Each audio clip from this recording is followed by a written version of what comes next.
சாதிக்கணும் தான், படிப்பும் சாதனை தான், அதை நான் மறுக்கல.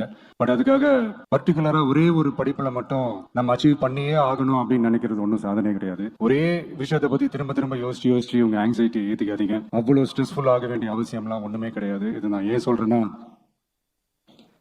நீட்டு மட்டும் தான் உலகமா? நீட்டை தாண்டி இந்த உலகம் ரொம்ப ரொம்ப பெருசு. அதுல நீங்க சாதிக்க வேண்டியது பல விஷயங்கள் இருக்கு. கரெக்டா தானே கேக்குறாரு. ஏன்பா இவ்வளவு கஷ்டப்பட்டு படிச்சு டாக்டர் ஆகணும் என்ன இருக்கு? இந்த ஒரு படிப்பு தான் இருக்கா? எல்லாருமே டாக்டர் ஆயிட்டா யாரு பேஷண்ட் ஆகுறதுன்னு அண்ணன் சொல்ற மாதிரி வேற படிப்பே இல்லையா?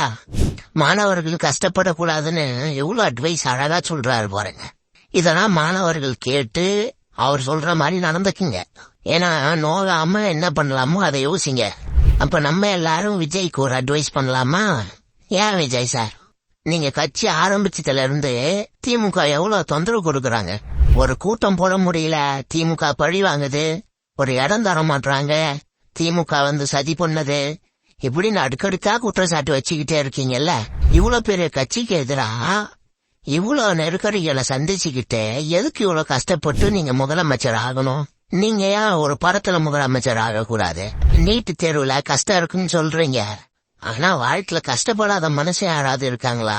எல்லா வேலையும் கஷ்டம்தான், எல்லா துறையிலும் போட்டி இருக்கு. நீங்க மட்டும் என் முதலமைச்சர் கனவோட சுத்துறீங்க. அது மட்டும் அவ்வளவு ஈஸியா என்ன?